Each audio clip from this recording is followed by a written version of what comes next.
इस समय बड़ी खबर आप हरियाणा के करनाल से देख रहे हैं, जहां पर कल किस तरह से कॉलोनाइजर परवीन द्वारा आत्महत्या का प्रयास किया गया, उसी को लेकर आज बड़ी संख्या में जो समाज से जुड़े लोग हैं, परिवार के लोग हैं, वो करनाल के जिला सचिवालय में पहुंचे थे और किस तरह से करनाल के एसपी से भी मुलाकात की। लेकिन सबसे बड़ी बात है कि इस मामले को लेकर, इस मामले में एक और अधिकारी का नाम सामने आता है, वो है डीटीपी विक्रम कुमार, और कई अन्य लोगों के नाम सामने आए हैं। डीटीपी विक्रम कुमार जो पहले भी कई बार मीडिया की सुर्खियों में, विवादों में जरूर रहे हैं, और इस पर कई तरह के जो है इन पर आरोप लगे हैं। 27 लाख रुपए घी के डिब्बों में पैसे देने के जो है आरोप जो है कॉलोनाइजर द्वारा लगाए गए हैं। और इस बारे में ही बातचीत करने के लिए इस समय डीटीपी विक्रम कुमार, जिन पर कई तरह के गंभीर आरोप लगे हैं, वो हमारे साथ लाइव जुड़ रहे हैं। और हमारी आप सभी से अपील रहेगी कि जितने भी लोग इस वीडियो को देखें, इस वीडियो को ज्यादा से ज्यादा जरूर शेयर कीजिएगा।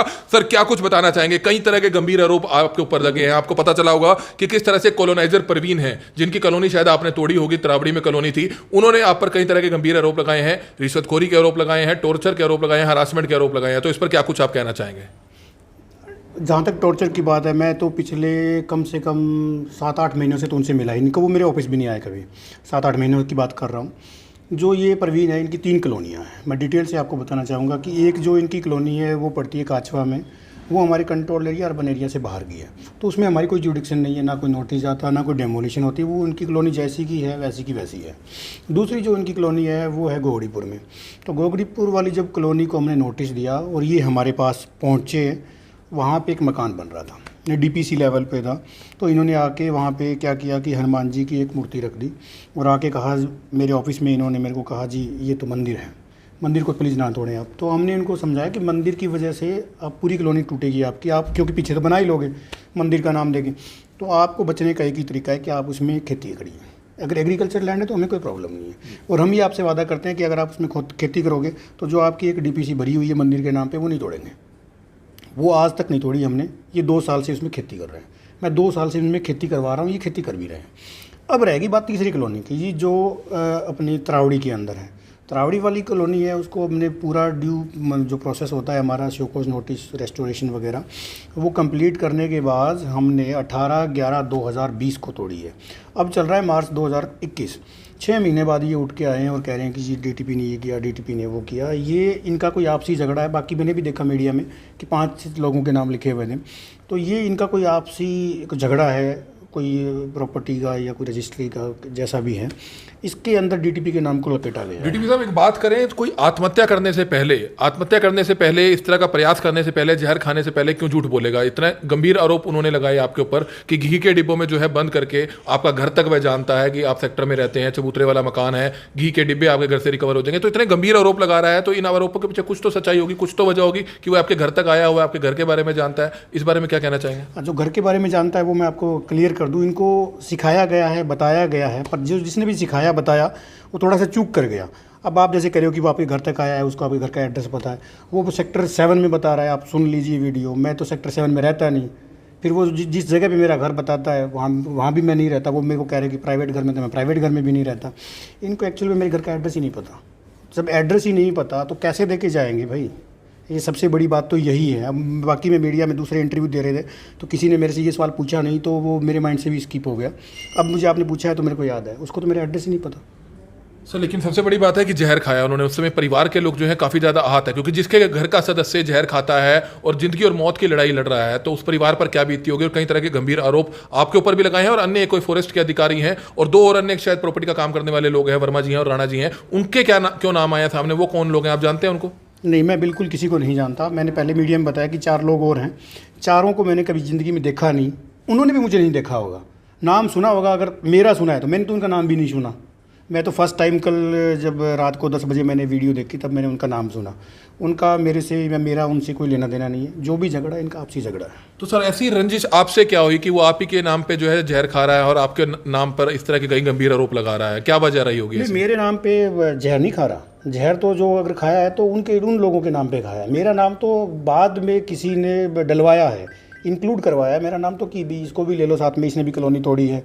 कॉलोनी तोड़ी है वो 6 महीने पहले तोड़ी है। वो आपको आप मेरी उसमें LED स्क्रीन जो लगी है उसमें मैंने एक फ़ोटो लगा रखी है, आप उस पर देख लो, वो देख लो, सामने लगी हुई है। तो मेरा तो कोई लेना देना नहीं। मैं तो बड़ा ही एकदम से शॉक्ड हो गया। मैं कि यार ये क्या हुआ मेरे साथ, मतलब कैसे मेरा नाम। लेकिन ये जब से मेरी डेमोलिशन की कार्रवाइयाँ बढ़ी हैं मेरे पे, ये आम सी बात हो गई है एलिगेशन लगाना। आपने भी मीडिया कवर किया है पहले। 10,000 रुपये से स्टार्ट किया, फिर 5 लाख, 7 लाख, अभी 28 लाख पहुंचा दिया है। मुझे तो ऐसा लग रहा है कि आने वाले दिनों में करोड़ों पहुंचाएंगे मेरे नाम पे ही है।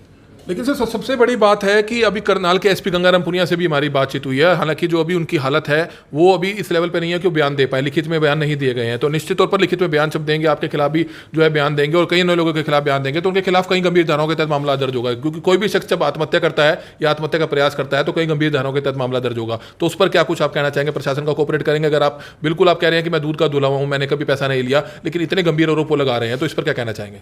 नहीं, अगर वो मेरे पे आरोप लगाएंगे और पुलिस इसमें कोई जांच करेगी तो हम तो प्रशासन के साथ ही हैं। पहले भी प्रशासन के साथ हम काम करते हैं, तभी प्रशासन के साथ ही होते हैं, प्रशासन के ही हमें ऑर्डर आते हैं। अगर पुलिस कोई जांच करती है तो हम तो 100% पुलिस के साथ कोऑपरेट करेंगे। पुलिस जहां बुलाएगी हम पहुंच जाएंगे, वो जो पूछेंगे हम बता देंगे। क्योंकि अभी कुछ ही देर पहले जो है बड़ी संख्या में जो पाल समाज से जुड़े लोग हैं, उनके परिवार के लोग हैं और पार्षद बलविंदर सिंह, जिनके साथ आपका भी पहले डिस्प्यूट रहा, वो भी मौके पर पहुंचे थे और उन्होंने कहा कि निश्चित तौर पर जो आरोप लगे हैं कई तरह के गंभीर आरोप हैं और डीटीपी के खिलाफ निश्चित तौर पर मामला दर्ज होना चाहिए, क्योंकि 27 लाख के गंभीर आरोप हैं। इस पर आप क्या कहना चाहेंगे? नहीं, ये सिर्फ आरोप हैं, ये सिर्फ आरोप हैं। ये किसी ने कोई पैसे दिए नहीं है, मैंने कभी पैसे लिए नहीं हैं। अगर पुलिस जांच करेगी या किसी जांच पड़ताल के लिए मुझे बुलाएगी, थाने बुलाएगी, मैं थाने में चला जाऊंगा, या एसपी ऑफिस में बुलाएंगे तो मैं वहां चला जाऊंगा। वो जिस तरह से इंक्वायरी करना चाहेंगे तो मुझे तो कोई प्रॉब्लम है नहीं इसके अंदर। 6 महीने पहले की डेमोलिशन है, अभी कोई ताज़ा की कोई डेमोलिशन नहीं है। और इस पर भी हमारी विजिलेंट पूरी वो रहती है। एसटीपी साहब भी हमारे आते हैं, हेडक्वार्टर से, डायरेक्टर ऑफिस से भी बहुत सारे लोग आते हैं। सारी कॉलोनियों को वो जांच पड़ताल करके जाते हैं। ऐसा हो ही नहीं सकता कि अगर मैं किसी कॉलोनी को छोड़ना चाहूँ तो किसी और की नज़र में नहीं आएगा, वो दूसरे ऑफिसर की नज़र में आता है। वहाँ से फिर हमें लेटर आ जाता है या फ़ोन पे बोल दिया जाता है कि वो कॉलोनी क्यों बस रही है, उस कॉलोनी को क्यों नहीं तोड़ रहे। तो हमें तो कार्रवाई करनी होती है। तो हम तो अपने डिपार्टमेंटल की जो कार्रवाई है वो अब कर रहे हैं, पहले भी किया, आगे भी करते रहे। सर, जो कॉलोनाइजर परवीन है, जिन्होंने इस तरह का प्रयास किया और आप पे आरोप लगाए हैं, तो कभी आपकी मुलाकात हुई उनसे? कभी इस तरह की कोई बातचीत हुई इसको लेकर? हाँ, वो मेरे ऑफिस आते रहे हैं। वो मेरे ऑफिस जब हमने यहाँ पे इसको गोगड़ीपुर में जब दिया था, नोटिस दिया था, तब भी आए थे। त्रावड़ी के जब नोटिस दिया था तब भी आए। हर डीलर जो होता है जिसको हम नोटिस देते हैं उनको 7 डेज़ का टाइम देते हैं, भाई आप ऑफिस आइए, आप कॉलोनी क्यों काट रहे हैं वो हमें लिखित में बताएं या मिल के बताएं कि आपकी क्यों काट रहे हैं। फिर हमें एक 7 डेज़ का और नोटिस देते हैं। 2 बार बुलाया जाता है उनको और वो आते भी हैं। बहुत सारे लोग आते हैं, परवीन की बात नहीं है, सारे लोग आते हैं। तो ये बड़ी खबर इस समय आप देख रहे हैं डीटीपी कार्यालय से। सबसे बड़ी बात है कि डीटीपी समेत कई अन्य लोगों पर गंभीर आरोप लगे हैं और इस समय डीटीपी विक्रम कुमार से सीधी बातचीत हम करते हुए नजर आ रहे थे। हमारी आप सभी से अपील रहेगी कि जितने भी लोग इस वीडियो को देख रहे हैं, इस वीडियो को जरूर शेयर कीजिएगा। एक और सवाल जो है डीटीपी साहब से पूछना चाहेंगे। डीटीपी साहब, एक और आप पे आरोप लगाया कि आप व्हाट्सएप कॉल क्यों करते हैं? अधिकारी व्हाट्सएप कॉल क्यों करता है कॉलोनाइजर को? तो कहीं ना कहीं तो कुछ दाल में काला नजर आता है। हाँ, मैं वो पहले भी अभी जो मीडिया साथी थे उनको भी बताया कि हमारे पास जिस तरह की भी कॉल आती है हम उसको अटेंड कर लेते हैं। अगर नॉर्मल कॉल आती है नॉर्मल कॉल अटेंड कर लेते हैं, व्हाट्सएप कॉल आती है हम व्हाट्सएप कॉल अटेंड कर लेते हैं। तो जिस तरह का जिस मोड में आता है हम तो फ्लेक्सिबल हैं। अगर वो कह रहे हैं कि व्हाट्सएप कोई मैसेज किया है तो वो है तो फिर वो पुलिस को दे दें, उसमें तो कोई दिक्कत है नहीं उनको। व्हाट्सएप कॉल आई है आपकी तरफ से भी क्योंकि की गई है उनको व्हाट्सएप कॉल? मेरे को तो इस मामले में क्योंकि पुरानी बात है, अगर कोई ये जैसे ये कह रहे हैं कि की है तो हो सकता है कि की हो या उनकी आई हो, तो वो 1 साल पुरानी हो सकती है।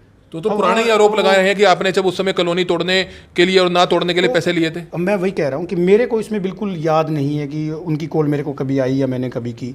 अगर की होगी तो की होगी, ये तो मैं इसमें तो कोई डिनाई नहीं करता।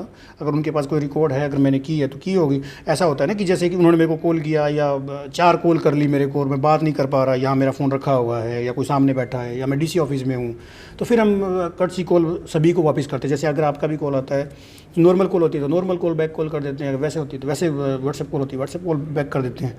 लेकिन हमारा कोई मैसेज नहीं, कोई लेन देन नहीं, कोई हमने डिमांड नहीं की, ये सारी बेबुनियाद। सर, अगर कुछ बात आती है सबूतों की, क्योंकि कई तरह के गंभीर आरोप लगे हैं आपके ऊपर, कई गंभीर धाराओं के तहत मामला दर्ज हो सकता है। इन्वेस्टिगेशन में अगर कोई सबूत आपके खिलाफ निकलते हैं कि किसी तरह का मैसेज आपने किया हो या कोई वो सबूत पेश कर देता है कि 27 लाख रुपए का कोई लेन देन हुआ हो, तो उस पर क्या करेंगे? फिर कानून करेगा, मैं तो क्या करूँगा। वो तो कानून की कार्रवाई है। हम कानून जो भी कानून डिसीजन लेगा हम उसका स्वागत करेंगे। लेकिन आपको कहना है कि आपने पैसे नहीं लिए, इस तरह के आरोप बेबुनियाद है? बिल्कुल नहीं, ऐसे कैसे हो सकता है? अगर होता तो मुंह लटका होता। तो बिल्कुल इस समय आप बड़ी खबर देख रहे थे करनाल से, जहां पर किस तरह से कॉलोनाइजर परवीन द्वारा जो है कल आत्महत्या करने का प्रयास किया गया और तमाम सवालों के जवाब जो है हमने करनाल के जो डीटीपी हैं, जिन पर कई तरह के गंभीर आरोप जो है लगे हैं, कई अन्य लोगों पर भी आरोप लगे हैं। एक फॉरेस्ट से जुड़े हुए अधिकारी हैं और 2 जो है प्रॉपर्टी का काम करने वाले लोग हैं, उनसे भी हम बातचीत करेंगे। दोबारा से एक बार डीटीपी से बातचीत करना चाहेंगे, क्या कुछ और बताना चाहेंगे इस मामले को लेकर, क्योंकि कई तरह के गंभीर आरोप लगातार आप पे लग रहे हैं। मैं आपको ना कुछ चीजें और इसमें मेंशन कर देना चाहता हूँ कि जो हमारी कार्रवाइयाँ हुई है और सख्त कार्रवाइयाँ हुई है उसके वे जो बेनिफिट्स हैं या जो नतीजे हैं या जो रिजल्ट्स हैं वो हमें मिलने स्टार्ट हुए हैं।